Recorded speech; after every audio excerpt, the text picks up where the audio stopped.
Good evening, fairy. How are you?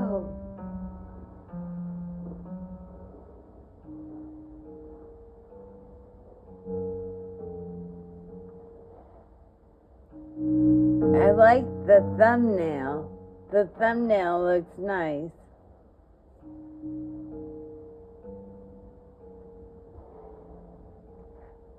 Good evening, Cece. How are you?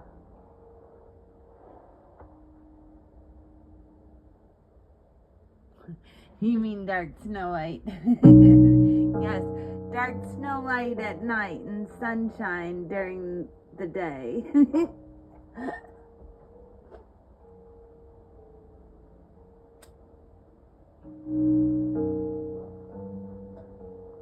So we're gonna wait for some more people to get in here before we start our dark fairy tale.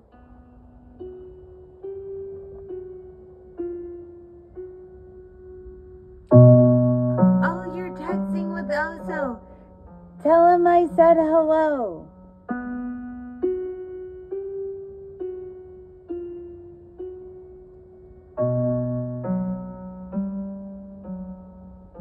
And tell him he's always welcome here.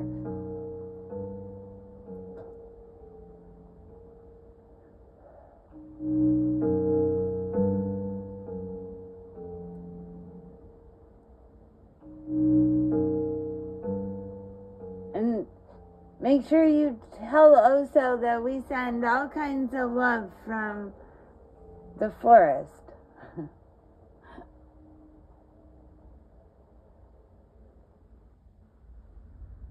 Tell him I miss him around here.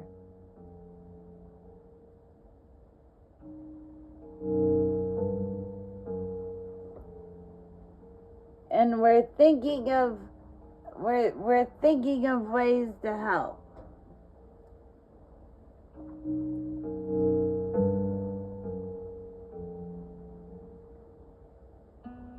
So, if we have any new people that are watching right now,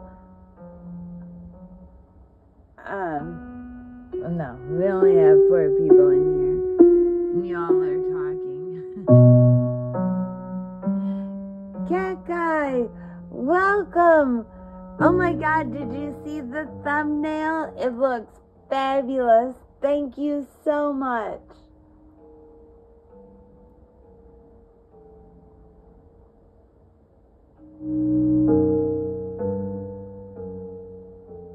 Oh, his internet is down. Well, tell him I understand.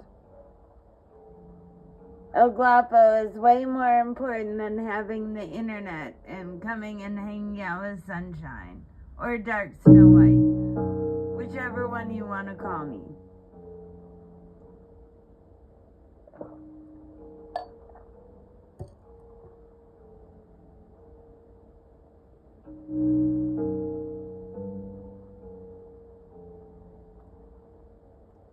So you think we should wait a little longer and see? Anyways, so I hit 1,000.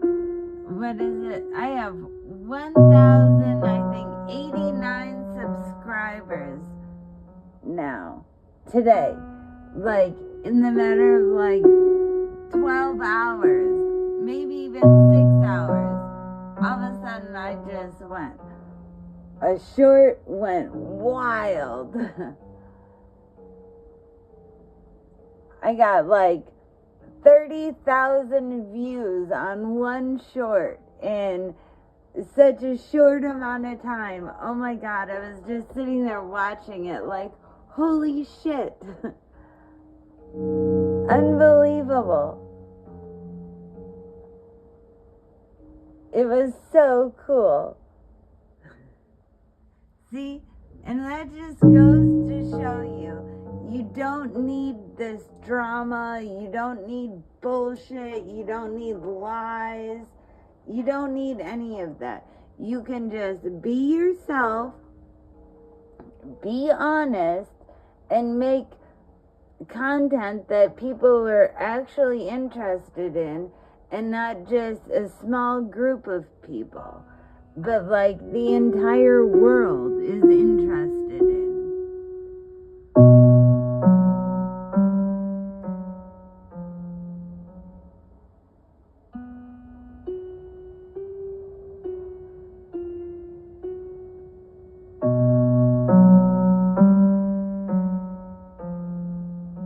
Okay, hurry back, Cece. We won't start until you come back. That gives people a little time to get here, too.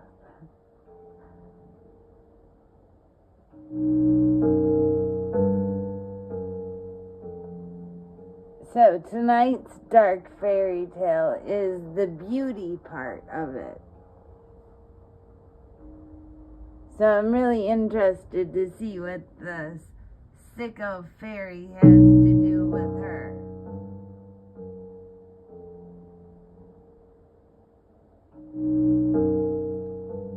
Because she was a sicko. Unbelievable. And we're not talking about the fairy in chat. We're talking about the fairy in a dark fairy tale that you missed last night.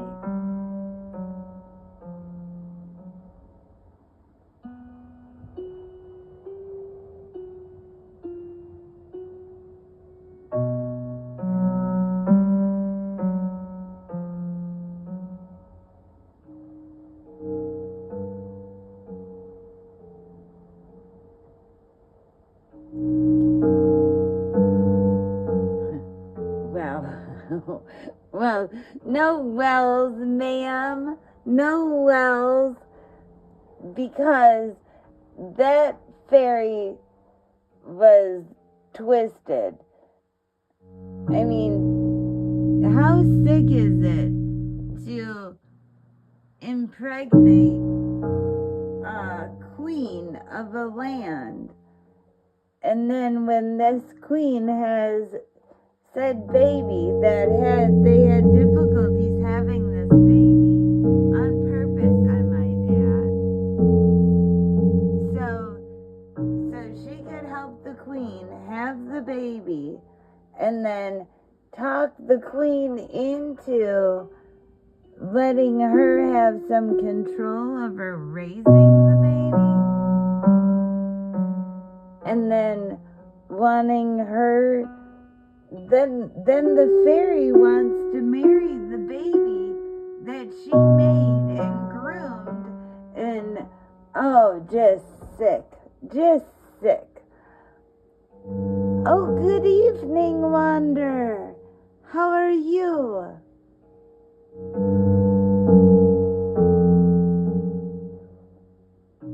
Oh, Cece's back too. Fantastic. Shall we start, or shall we wait a little longer?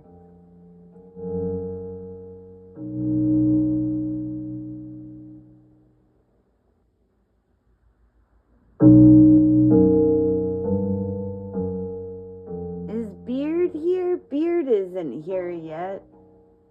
Where's Beard at?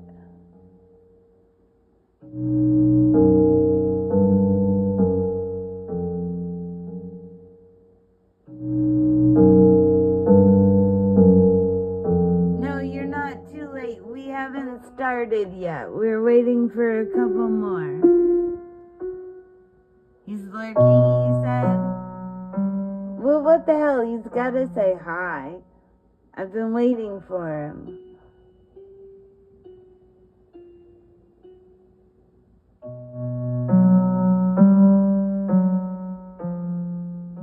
What about Maven? Is Maven lurking tonight too? Is it a lurking night?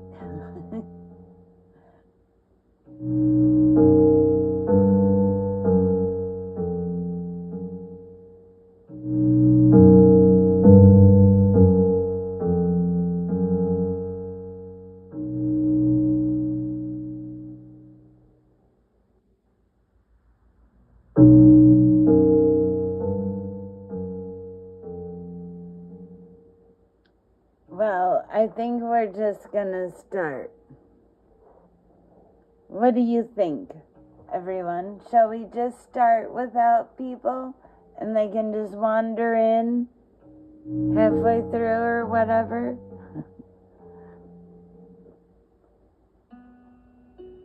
Are we ready for the dark fairy tales?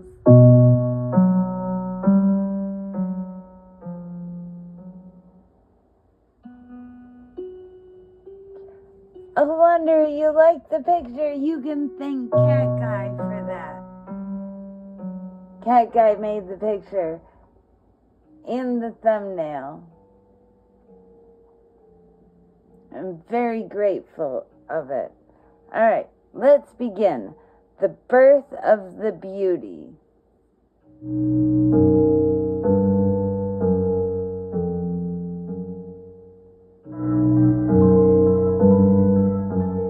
Welcome to Tales. I'm Vanessa Richardson. Today I'm continuing Beauty and the Beast, the classic girl meets monster tale. But this isn't the version of Beauty and the Beast you've heard before. This episode, like the last one, takes place long before Beauty and the Beast met. Last time we covered the origin story of the Beast. This time we'll cover the origin story of Beauty. Most fairy tales were not originally suitable for children, and Beauty and the Beast is no exception. The tales on this podcast are dark, sometimes scary, and full of adult themes. The original story of Beauty and the Beast features kidnapping, racism, and attempted child murder. Please exercise caution for children under 13.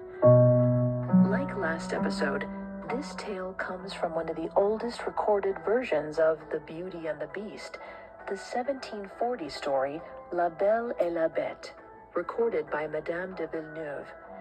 Beauty and the Beast is actually classified as an offshoot of an older tale, Cupid and Psyche.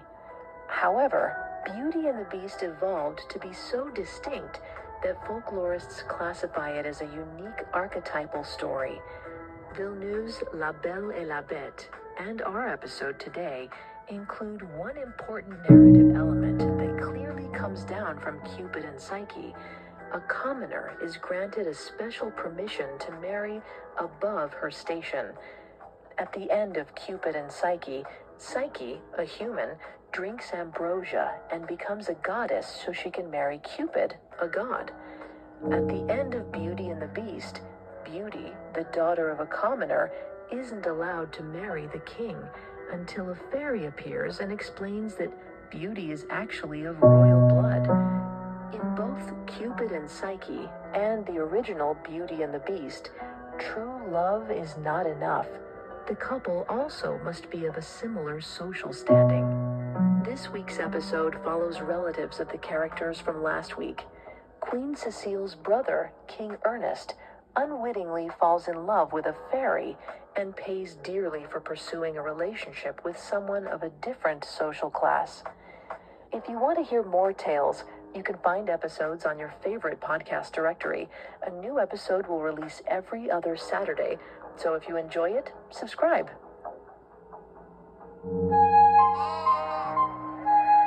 She said yes by accident. It popped out suddenly, the way thoughts do when you're alone with someone you love. There's something grand about love that removes the filter between your thoughts and your lips. But at this particular moment, she cursed it. Ernest rose from his knee.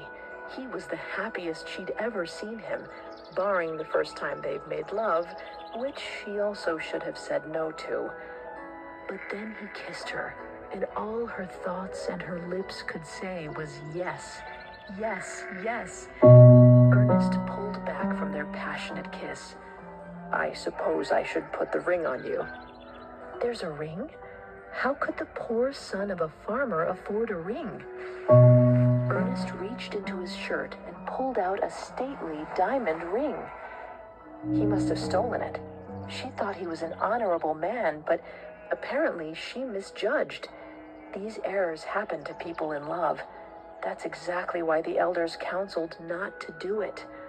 "Alice, I know it's an expensive ring, especially for a shepherdess to wear. I have something to tell you."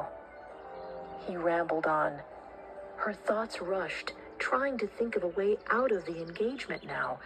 Could she retract her yes? Maybe his surprise revelation could be her out. Never mind, that would blow her cover.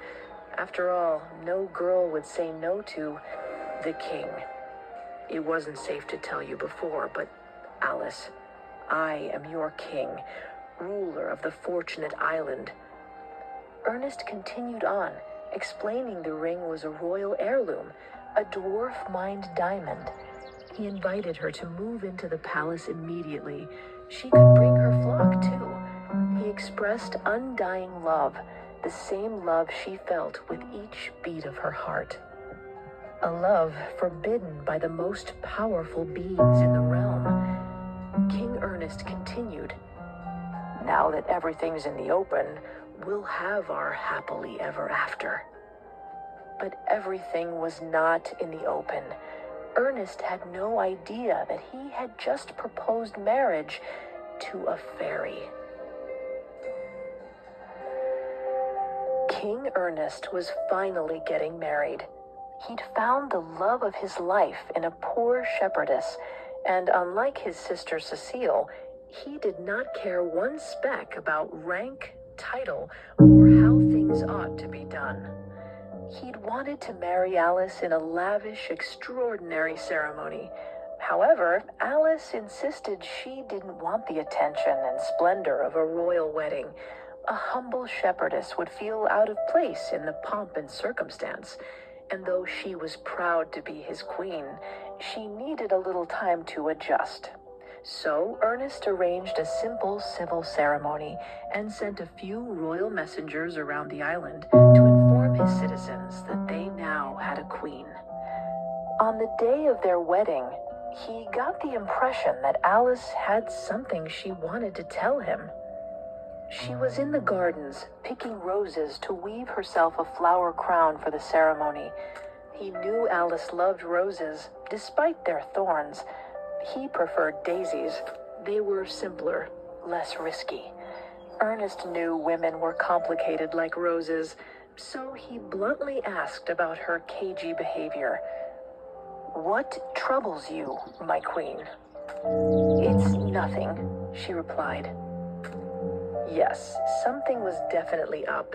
He knew from growing up with a sister that nothing always meant something. Alice continued examining roses, walking away from Ernest. He asked again, "Is it because you don't have a family at the ceremony? You know, my family is now your family, and they shall love and support you just as I do." Alice reassured him it had nothing to do with her family or his, and that she wasn't upset by his sister's open disapproval of their break with tradition by having a simple wedding. Ernest kept pushing. There was something Alice wasn't telling him, and it clearly was bothering her. "Would you prefer a bigger ceremony? Or the opposite, we could wait and get married later?" he said. Alice looked him straight in the eye.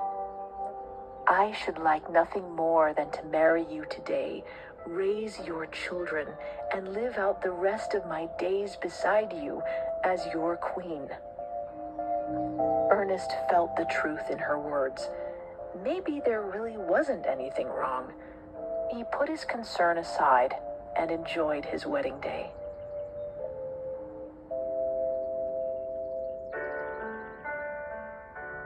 For 2 years, Alice successfully led a double life.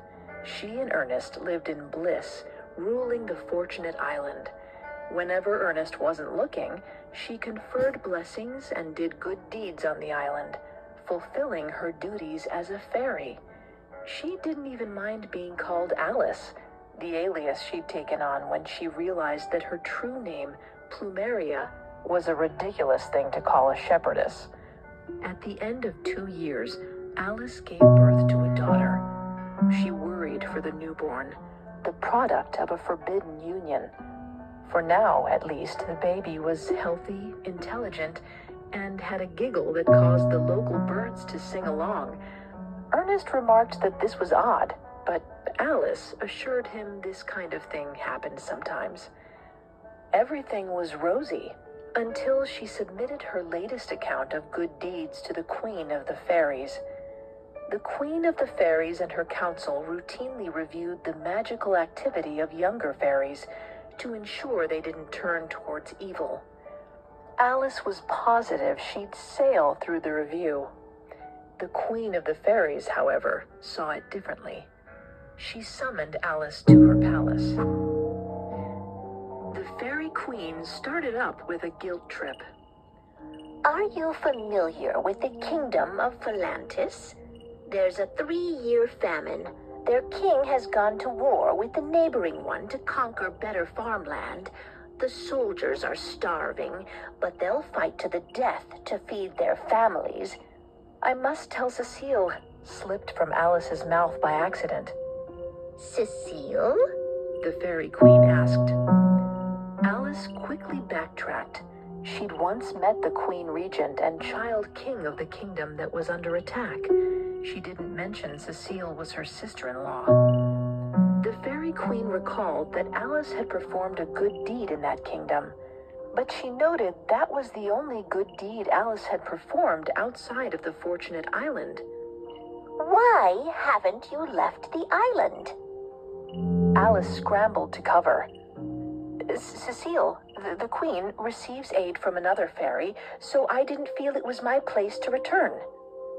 The Fairy Queen nodded thoughtfully. Ah, yes, Belladonna. I don't approve of her work, but she's even more senior than I am. I cannot control her. Though perhaps if you had provided assistance, there wouldn't be a war between the two kingdoms. You must spread your blessings equally, not just over the Fortunate Island. Alice swore she would, and the Queen gave her the reprieve of a year to fulfill her fairy duties all over the world.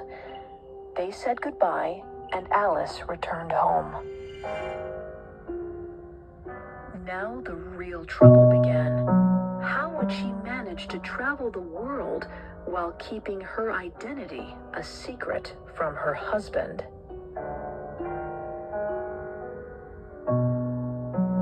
Our story will continue in a moment after the break. Exclusively on AMC and... Hey, we'll be right back. You guys stay here, listen to the music for a moment.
Alright, we're back.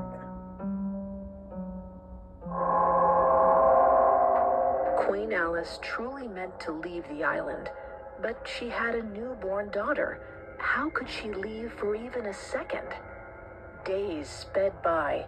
Every morning, Alice intended to leave, but then her daughter would make a funny face, or say her first words, or start to walk, and Alice resolved to go tomorrow. A year of tomorrows passed. The Fairy Queen was shocked and disappointed. In a year, Plumeria, aka Alice, spent less than 15 minutes off the Fortunate Island. This called for an investigation. She sent a pair of fairy spies to the island.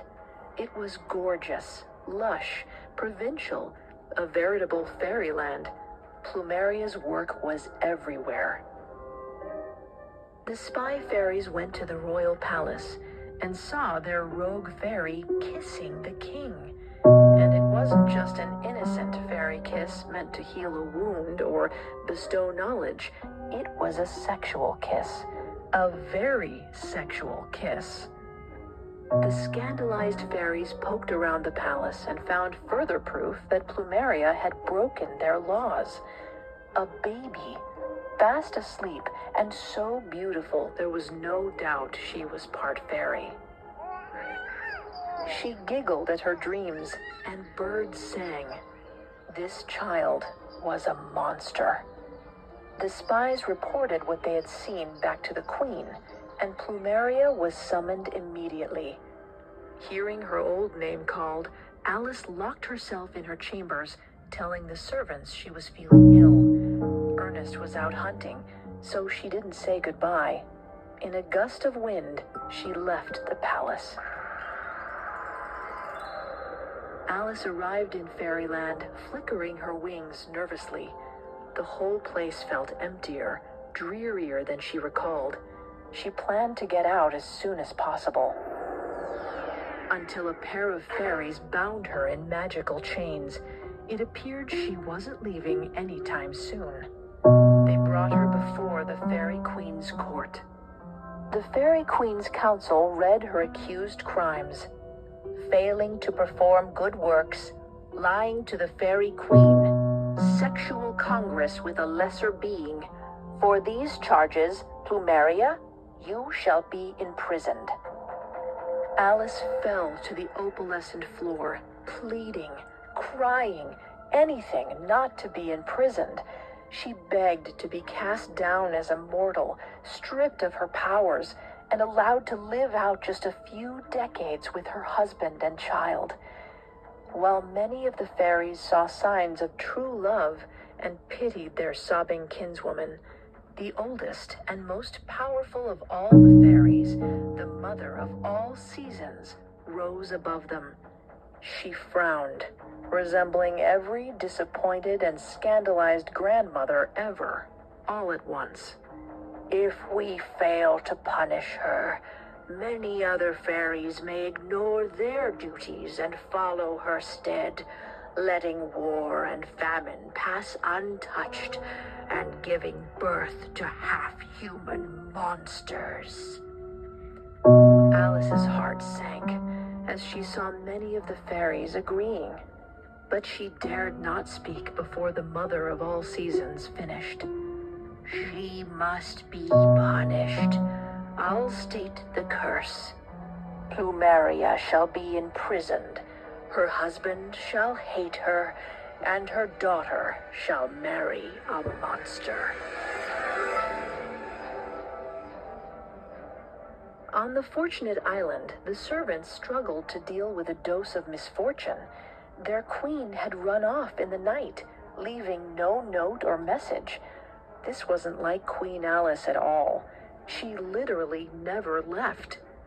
Each felt betrayed, and it worsened when they realized someone would have to inform the king when he returned from the hunt. Why had she left them to do it? How selfish.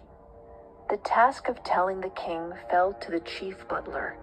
He resolved King Ernest should not have to feel his wife's horrid betrayal.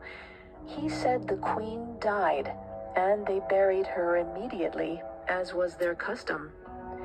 Ernest was devastated, but resolved to be strong for his daughter. He'd bring her up with the memories of her mother.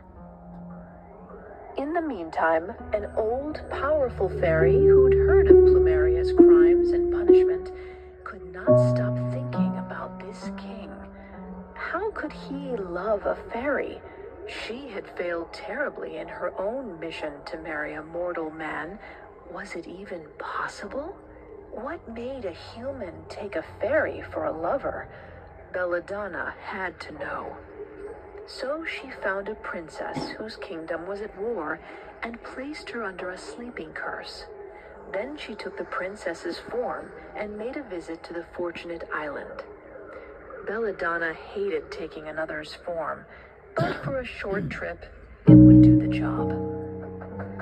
Belladonna, wearing the face of the princess, knocked on the king's door. She had dressed in rags, jumped in a lake, and scratched herself up, so she was looking miserable.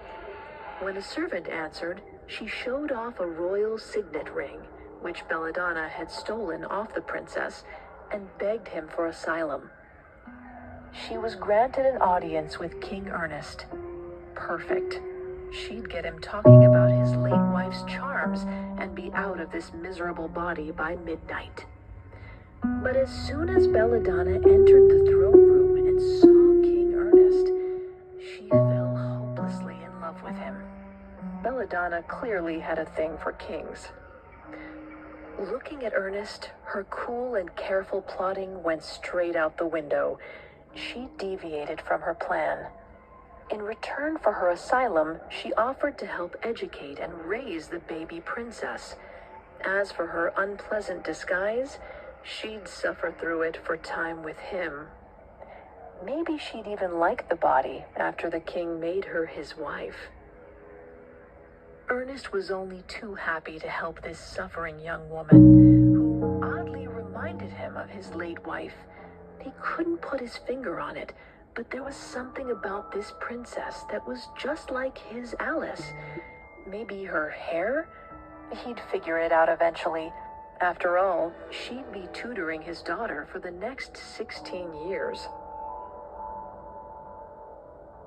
Our story will continue in a moment after a brief message. Okay, go get your snacks. We'll be right back.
Let's continue our story.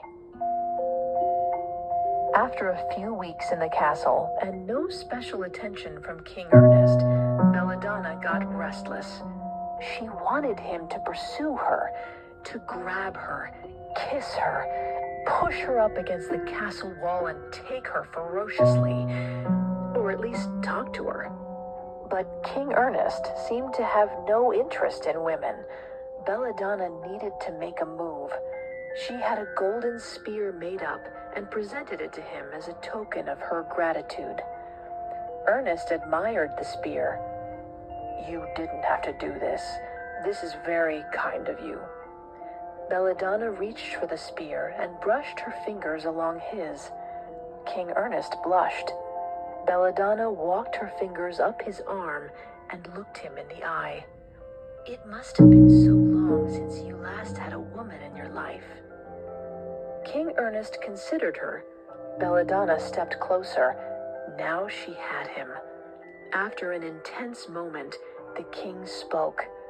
Yes, but I have my daughter. She's all I truly need." Belladonna suggested Ernest had forgotten what he truly needed. The king revealed he'd sworn a vow of loyalty to his wife. He'd never marry again, and he certainly wouldn't marry a harlot princess with no decorum.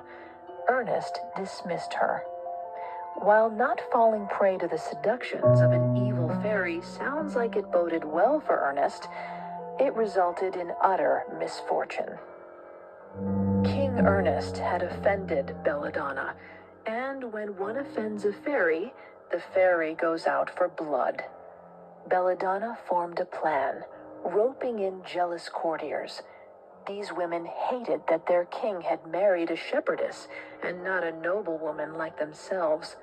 They were self-righteous, and they were malleable. It took only a tiny charm for Belladonna to convince them to take the baby princess into the woods and smother her. By night, the two charmed noblewomen absconded to the woods with the infant princess. She was too good of a baby, they agreed. Something was certainly wrong with her. She didn't cry or scream as they carried her out of the palace. She snored a little, but didn't seem to care about the cold wind.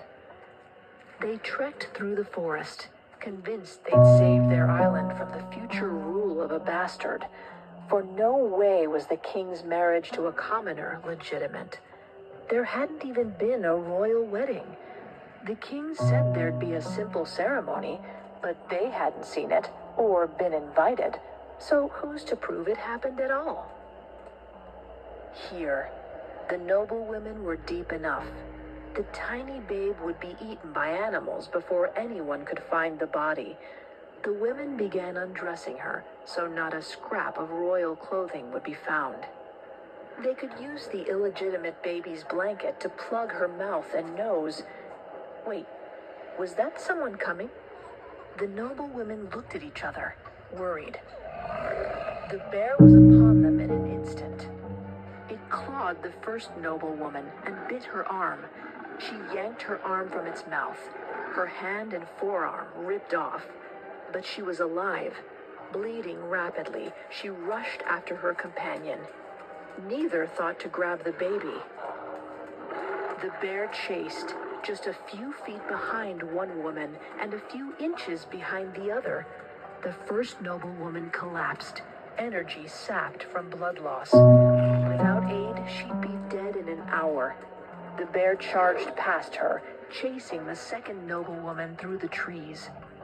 The second noblewoman scrambled out of the bear's sight and out of the forest. Panting, she composed herself. Her friend was certainly dead. She'd barely escaped with her own life. The bear, or some other dreadful creature, would certainly eat the baby. It was as good as dead. There was no point in going back. She would never speak of this day again. She did, however, tell Belladonna that the deed was done. Belladonna, satisfied in her vengeance, returned to her palace. Back in the forest, the bear had indeed gone back for the princess. The bear ambled toward the baby, now awake and crying. It hovered over the tiny, helpless child. It dropped down, sniffing her. The bear opened its bloody maw and transformed into the fairy Delphine. Delphine, relieved to no longer be a bear, picked up the baby princess, wrapped her in a blanket, and snuggled her. The princess was a bit cold, but she'd survive. The trouble was, where? Delphine could smell a fairy's plot from 10 leagues away, and this plot had Belladonna written all over it. If she returned the princess to her father, Belladonna would finish the job some other way. The poor child shouldn't have to pay for the sins of her fairy mother. Delphine would find her a new home, secret from even the king. To save his daughter, King Ernest would have to go through life thinking she was dead. After some time, Delphine found a merchant and his wife with a sick baby. Delphine did her best to save the child, but she'd arrived too late. However, this baby was about the same age as the baby princess, so Delphine simply swapped the babies. She vanished the corpse of the merchant's child. Then she handed the princess to the merchant and his wife, claiming she'd healed their child. They asked why their baby looked different. Fairy magic can alter a child's appearance, but she shall live a blessed blessed and happy life and bring you both great joy." The merchant and his wife rejoiced. Delphine sighed in relief. They'd raised the child as their own, because they thought she was their own. Barring disaster, the little princess would have a safe and happy childhood. Just then, the fairy recalled the little princess was cursed to marry a monster, and she had an idea. There was one monster in particular who needed a wife. In 15 or 16 years, she'd see about introducing the Beauty and the Beast.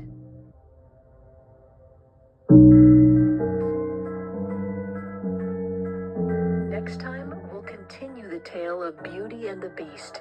Beauty finally meets the Beast, but he offers an unexpected proposal, and she discovers his castle is not what it looks like. Thanks for listening to Tales. So, shall we play the next one? That was pretty cool, wasn't it?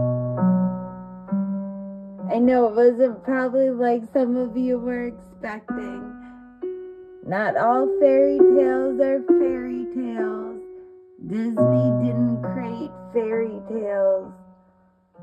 Fairy tales came from a long, long time ago and they were dark and scary.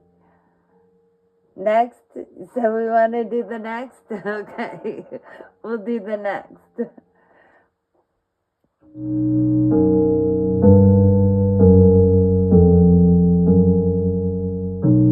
Alright, I'm going to mute you guys while I get it all set up.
Okay, so we're at the beginning. Here we go. Does everyone have their popcorn, their water, their beer, their joint?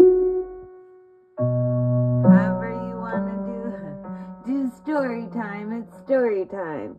This is the Beauty and the Beast. They finally meet.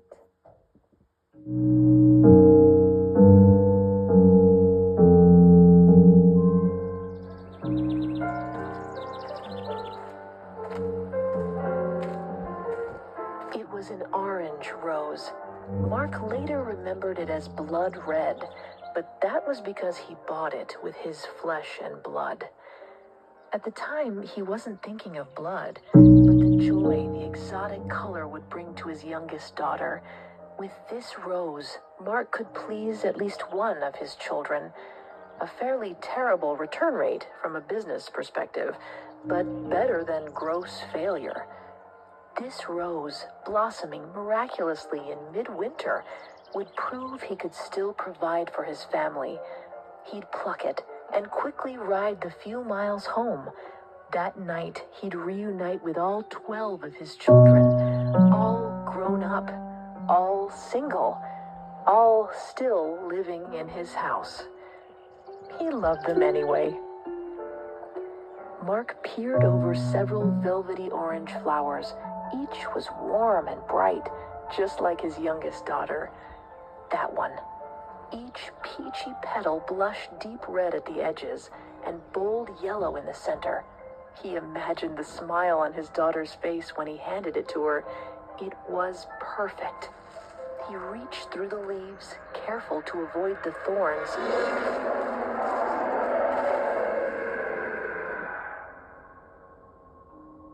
So much for getting home tonight.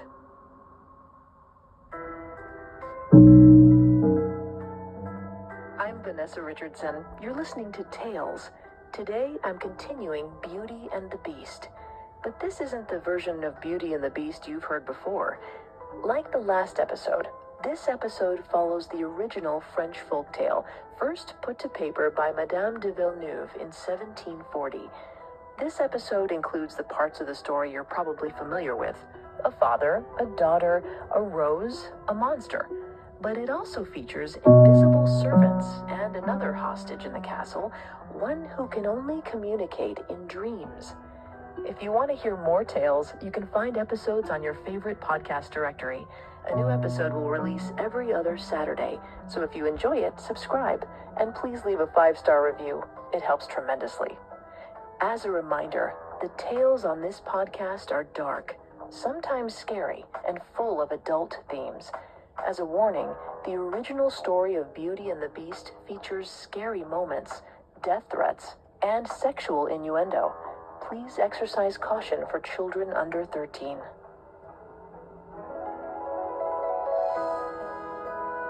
For many years before he wandered into the wrong garden, Mark was married to a beautiful woman he loved dearly. He loved her so much that she gave birth to 6 sons and 6 daughters. He prospered as a merchant, providing his family with every comfort and novelty they could ask for: fancy dinners, private tutors, ponies, harpsichord lessons. He threw elaborate parties for every holiday, and his wife wore a glistening diamond pendant fit for a queen. Life was so good, his daughters would settle for nothing less than marriage to a duke, and his sons weren't interested in leaving the home for marriage at all. He allowed them to wait, wanting only the best for his children, though he did worry his elder daughters were getting spoiled. 4 suitors in a year is nothing. I've had 3 the past fortnight. Adela's voice carried through the halls. She was always the loud one. Evangeline, offended, raised her voice to match her sister's. Yes, but you chased them. Quentin had the gall to come courting me, as if I'd ever stoop to marry the son of a merchant. But you're the daughter of a merchant, a small voice piped up. It was the youngest, nicknamed Beauty, because as a sick baby, she'd been blessed by a fairy and made as beautiful as the first flower of spring. Her sisters were very jealous, and sometimes wished the fairy had just let Beauty die. Evangeline brushed it off. Yes, but our father is 12 times as successful as any merchant in the country. Adela chimed in. We will marry kings and barons, and Beauty will marry a tutor because she loves schooling. I'm too young to get married, Beauty said, and continued reading. Yes, Mark probably should have intervened sooner. Perhaps then his children would have been prepared for what befell them. It started when his wife died. It was sudden. No sickness, no warning. She simply stopped living. Shortly after her opulent funeral, the economy began to go downhill. Prices went up, business ventures failed. Ships of the merchant's goods were lost at sea and sunk in storms. He adjusted the budget. No more tutors, no more fancy dinners, no more harpsichord lessons. Beauty was devastated that she had to quit her studies. The rest were devastated that there would be no midsummer party, but they played it off to friends as a reaction to their mother dying and not a lack of capital. For a brief time, they were able to pretend they were still wealthy. The family attended the same social engagements and lived in the same beautiful mansion. Until a sudden fire destroyed their home. They lost everything. In less than a year, Mark found himself with no wife, no business, and no home. But he did have a home. He'd forgotten that years ago he'd invested in a country house in a veritable desert, a property to rent to poor tenant farmers. He never intended to live in it, but his tenants moved out due to the economy, and, well, it was a roof over his family's heads. His children whined about moving so far away, so he gently encouraged them to marry. However, their suitors turned tail when their fortunes reversed. No one wanted to marry the poor children of a broke merchant, no matter how beautiful they were. So the whole family moved to the run-down country house. Beauty was the only one who tried to make the best of it. She offered to help with farm chores, not because she had any idea how to plant wheat or clean a chimney, but because she saw the toll physical labor took on her aging father. Though Mark knew her optimistic attitude was feigned, he appreciated the effort. Over time, they adjusted to life as simple farmers. When the letter came, no one cared. Beauty was the only one who read anymore, and she simply relayed messages to the others. But this was a letter she had to read twice, and then again, and once more just to be sure. And then she had Mark read it. He nearly fainted. Then he reread the letter too. It was a miracle. One of the merchant ships, long presumed lost at sea, had docked at port. He was invited to fetch it, but warned that he may not get much in return, for the men aboard were eager to sell it at a low price. Mark was required to show up in person as soon as possible to make his claims. The merchant sprang from his seat and gathered all of his children to share the news. They wouldn't be rich again, but they'd have some money. "We're saved!" cried Evangeline. "We can finally get married and move far away," cried his son Arthur. "We'll get new gowns and marry princes," cried Adela. "Manage your expectations. It may not be more than a pittance. The goods may sell before I arrive at the port." Mark counseled his children, worried he shouldn't have said anything. "What are you waiting for? Go claim what's yours." His children pressured him to leave immediately to achieve the maximum possible profit. They asked for gifts from the port city, fancy jams, jeweled daggers, ivory toothbrushes, golden cups, and dresses of satin and lace. Through this, Beauty remained silent. She was savvy enough to see that one ship could not support a family of 13 at their former lifestyle. Mark admired this about her.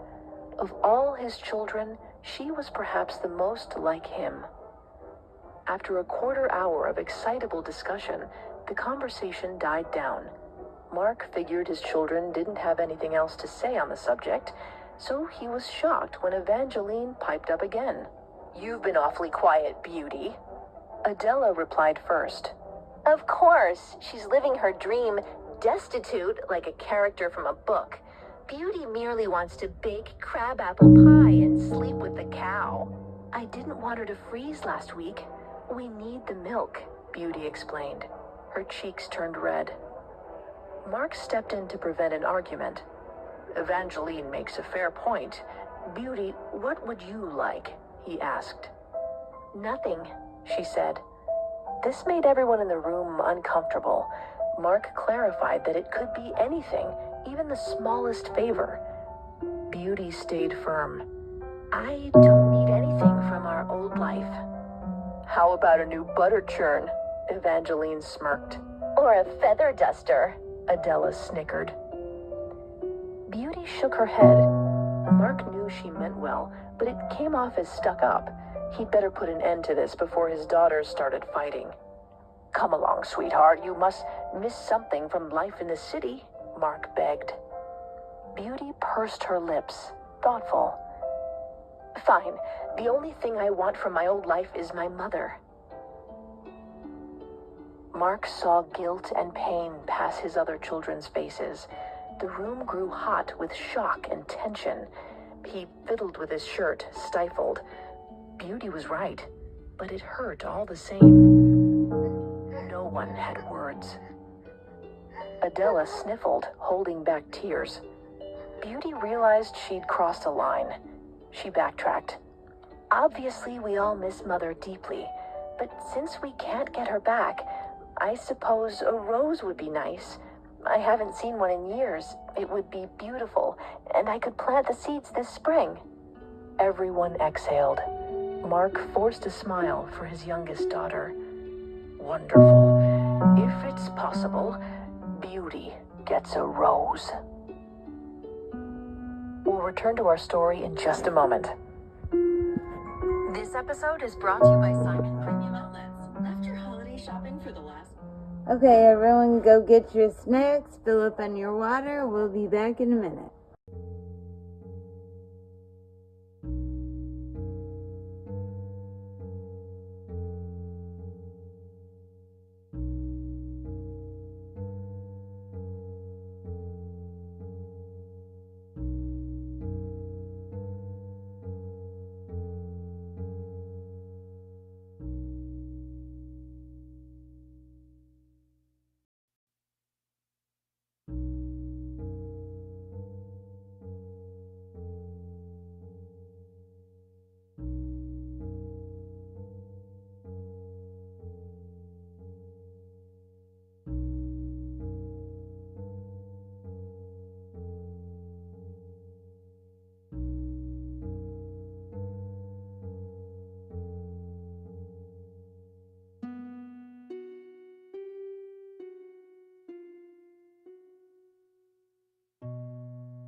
Okay, we're back. Here we go.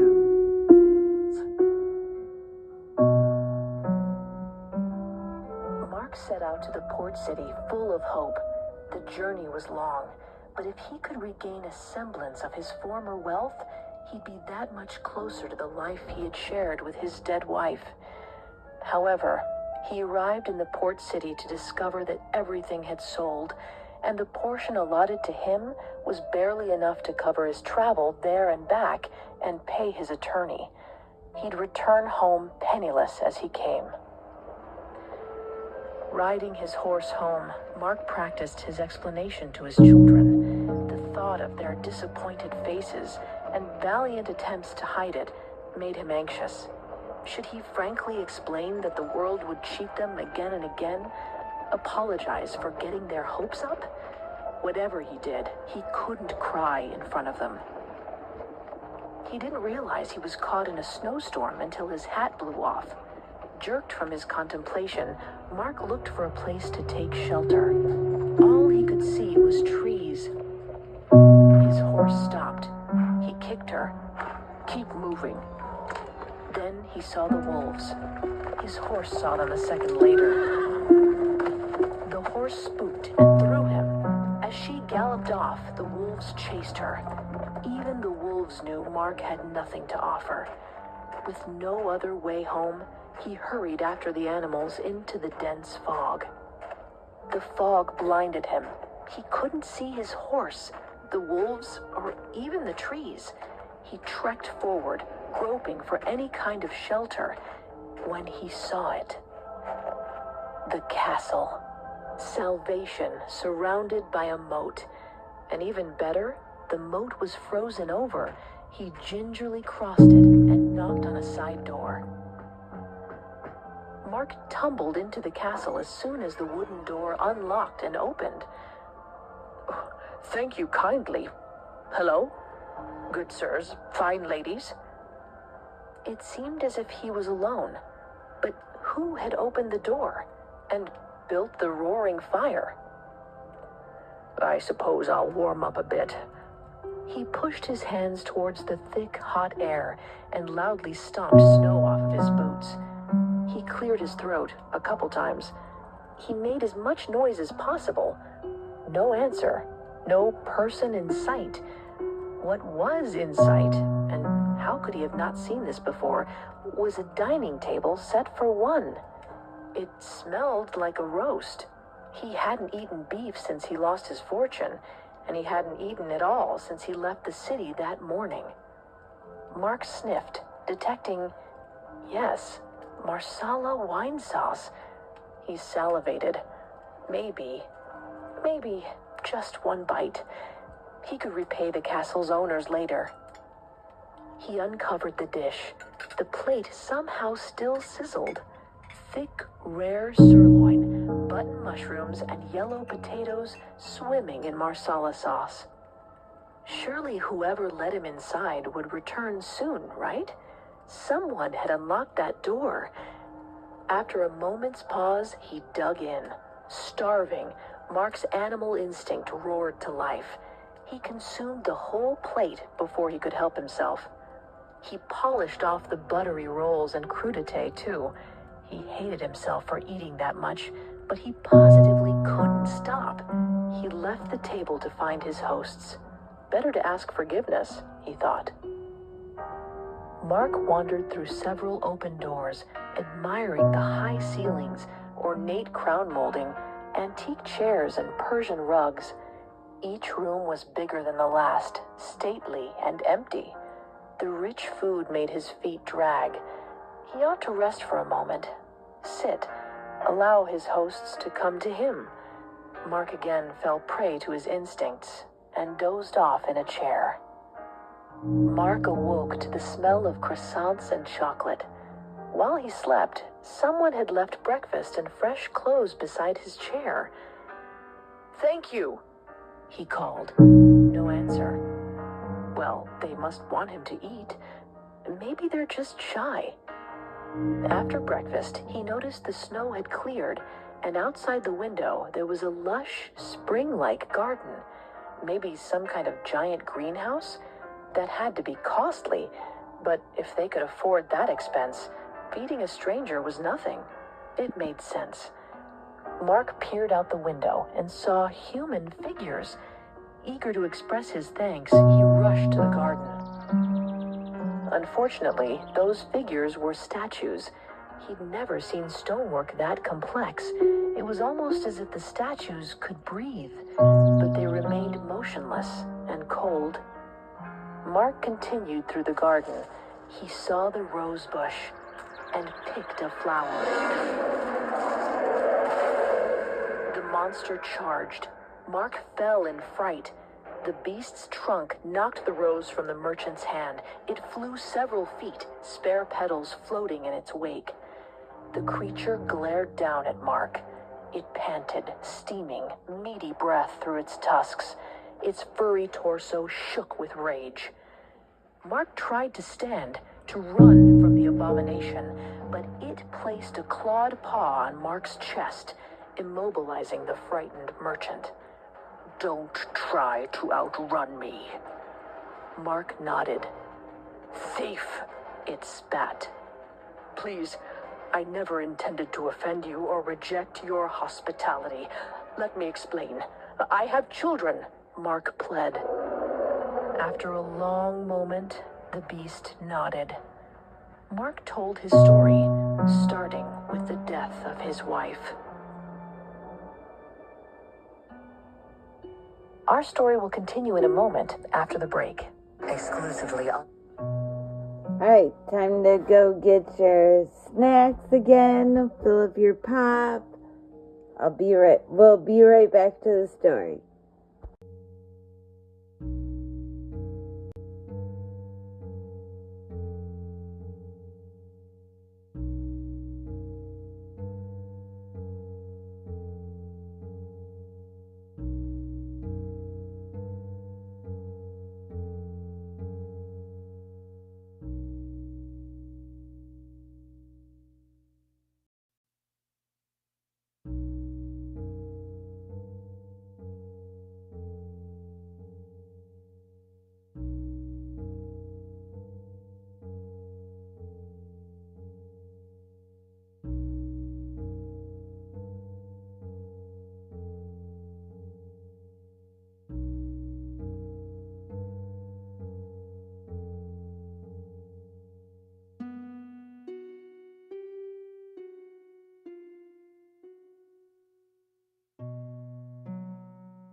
Okay, back to the story. And now back to our story. Mark inhaled slowly as the beast considered his story. For what felt like several minutes, its claw remained planted on Mark's chest. After an unnatural amount of time, the beast proposed a sadistic bargain. 6 daughters. You don't need that many. Give me one, and you can live. But she must come willingly to suffer your punishment for you. Theft requires a blood payment. Make no mistake, either you or your daughter shall die. Mark closed his gaping mouth. You want me to sacrifice my child to save my own life? The beast extended a cat-like claw. You have 12 children, only one life.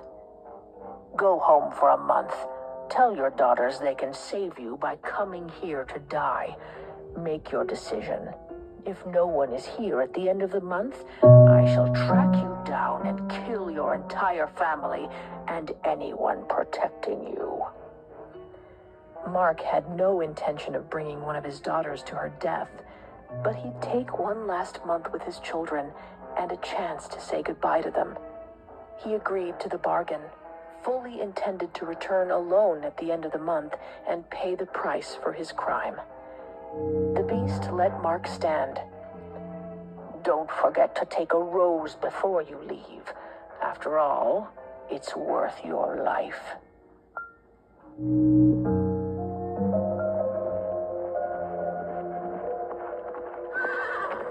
When their father's horse came home alone, the merchant's children were annoyed. There was no note, and the saddlebags were empty. Perhaps their father had ridden home in a fine carriage, and the horse simply got loose from the procession. But then Beauty pointed out that the horse's back left leg had bite marks. The sons set out to search the surrounding wilderness. The daughters cared for their injured, dehydrated horse. Beauty cleaned the wound, while Evangeline rubbed the animal down. As they fussed over the only source of transportation the family had, another horse trotted up, this one healthy, with a rider in fine vintage clothes.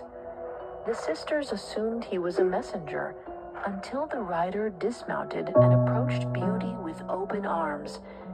Wait, it couldn't be, but it was. This man, aged by stress and dressed ridiculously, was her father. Beauty tackled him with a hug.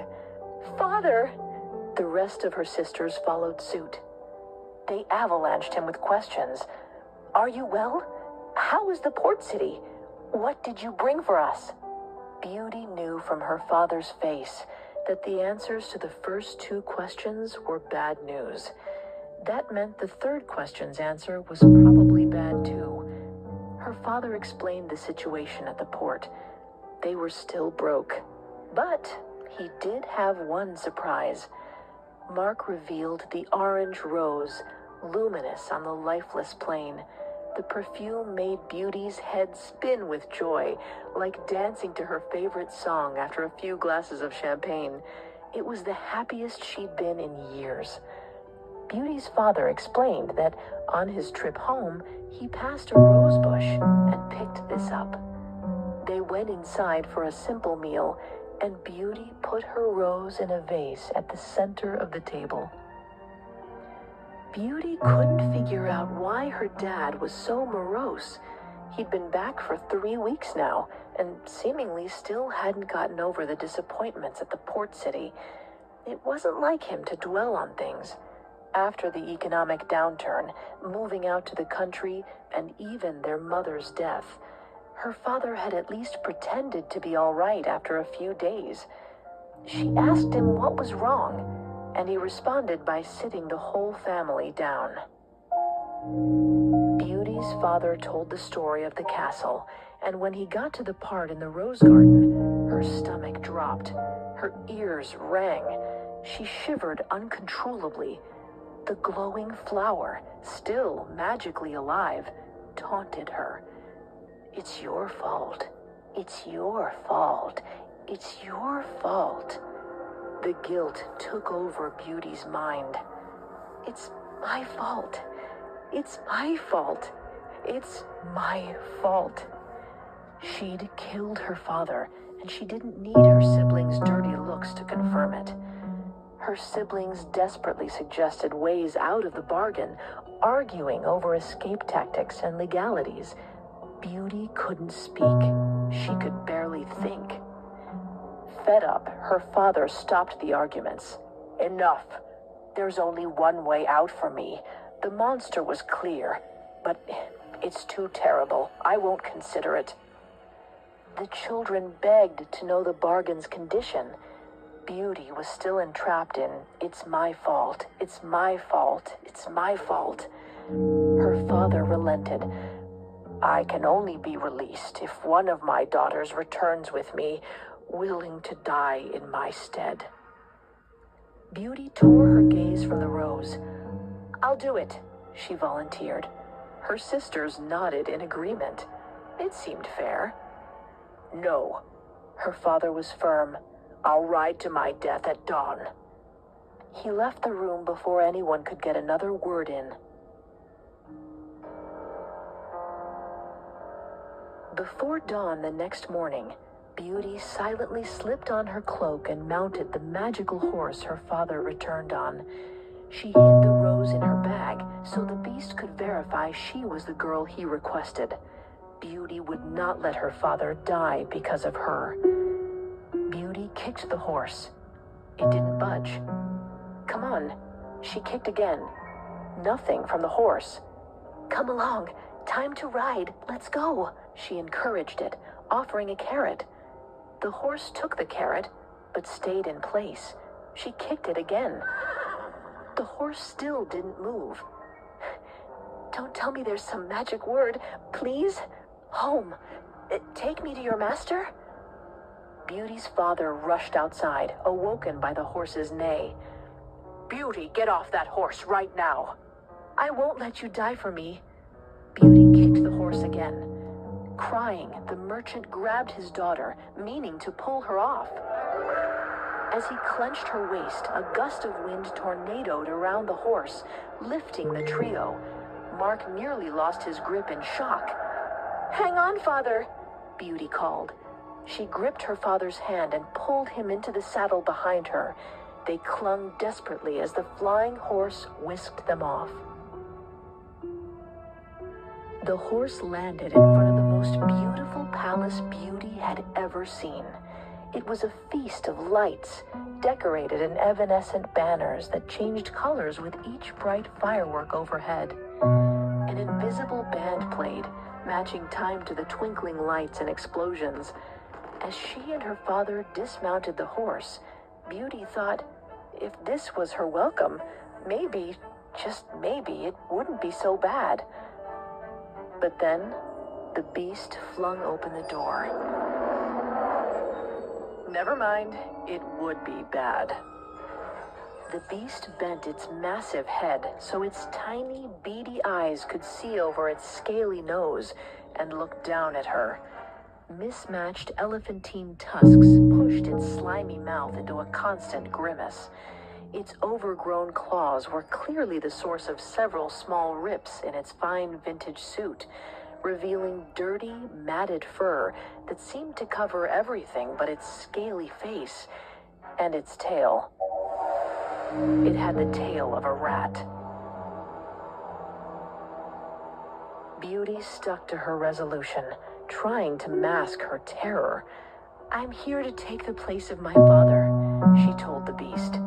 It was all she could do not to curl up and cry under his glare. The beast nodded and circled her like a hungry cheetah. As he checked her out, Beauty felt naked. She'll do. Follow me, the beast said.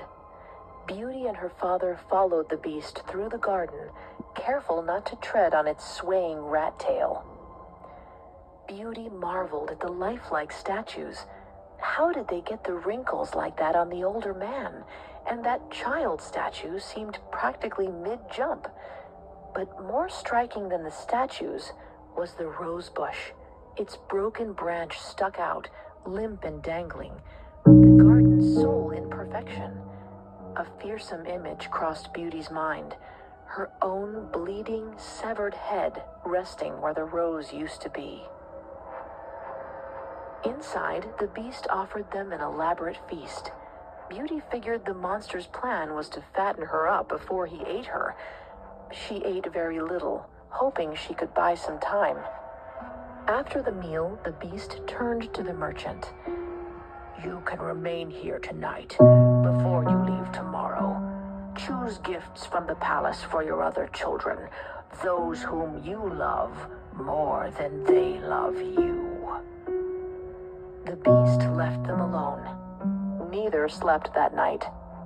The next morning, as they tried to say goodbye, Mark assured Beauty he would take no gifts for her siblings. "I won't pick any more roses. I won't take clothing or jewels.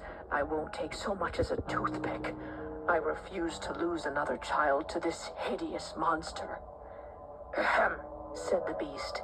He'd entered silently behind them. "Follow me."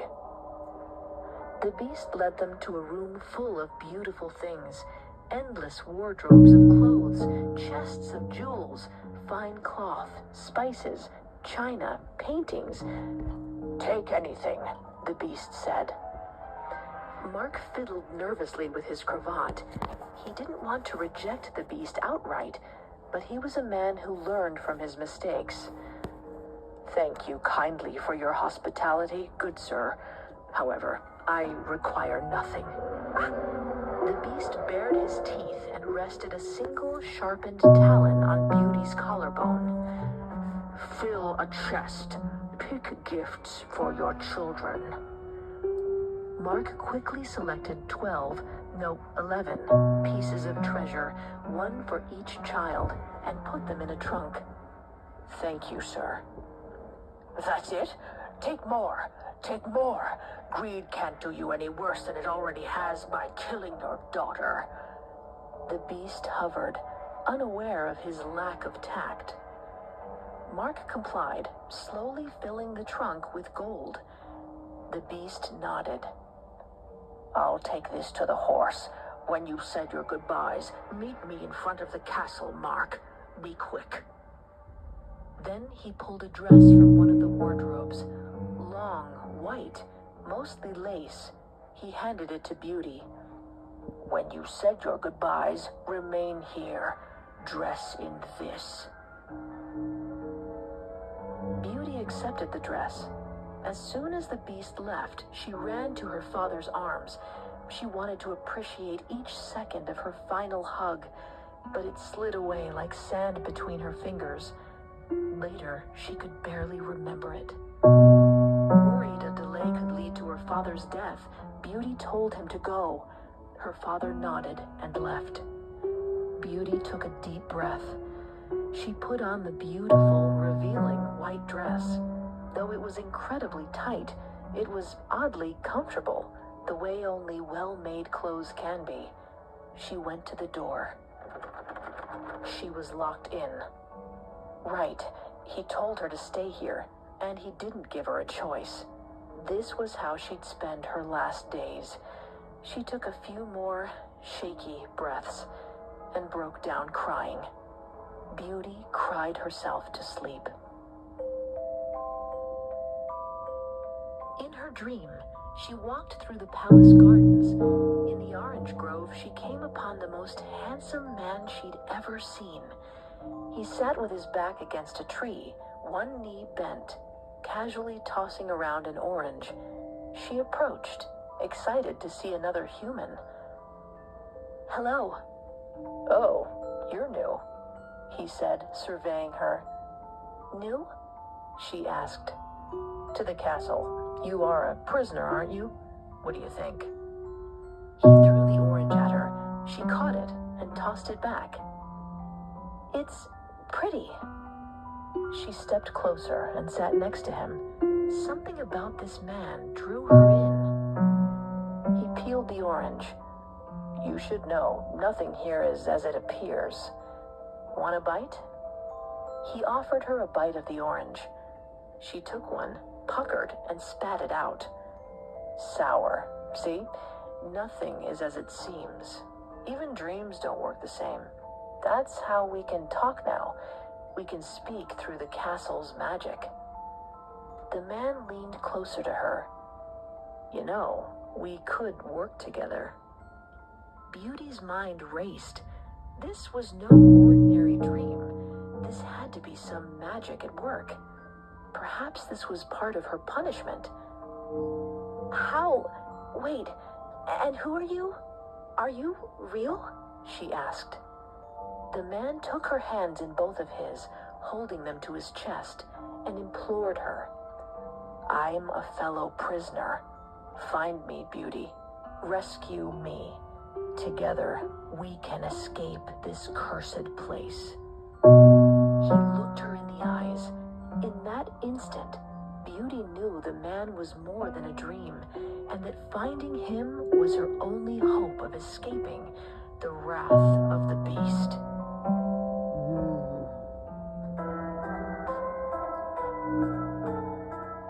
Next time, we'll finish the tale of Beauty and the Beast.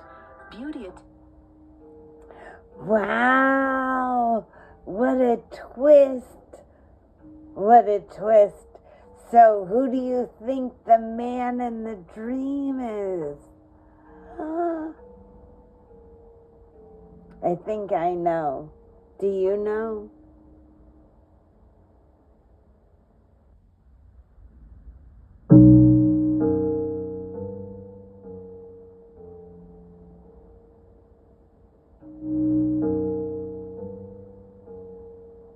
You think it's a beast? Me too, Wanda. I think it's the beast as well. And how is she gonna figure out that it's the beast?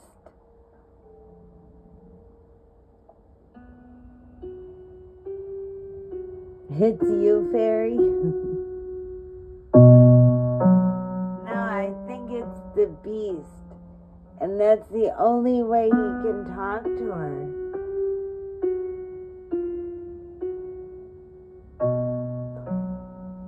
The wardrobe.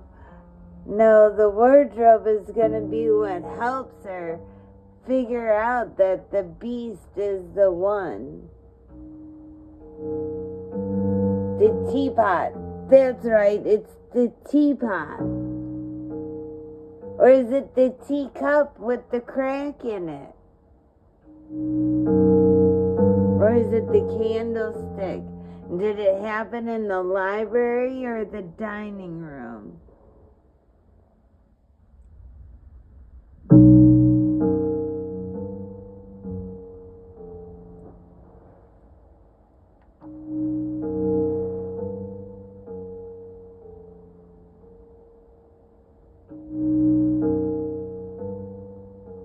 Such a suspense. So, I don't know when we're gonna pick this back up. Maybe tomorrow. Maybe not. It's the weekend. I don't know how many people are gonna be around.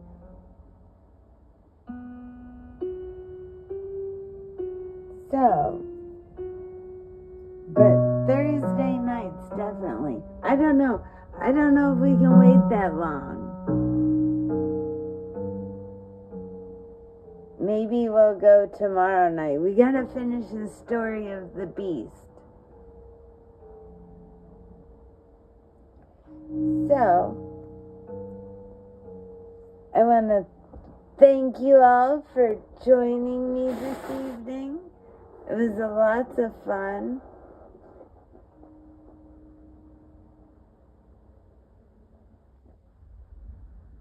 And if you could please hit the thumbs up, that would be great. And hopefully I wake up early tomorrow and we can do the birds in the morning. Well, that sounds kind of funny. Watch the birds in the morning. Oh, you're so welcome, everyone. Have a wonderful night. Peace and love as always. to everyone that matters. Be kind. It's free. Don't lie. Be honest, because real people find the real truth. And stay positive in this fucked up world, because there's fucked up people doing fucked up shit out there. And we have to stay strong. And don't let anyone take your fucking voice, because it's your voice.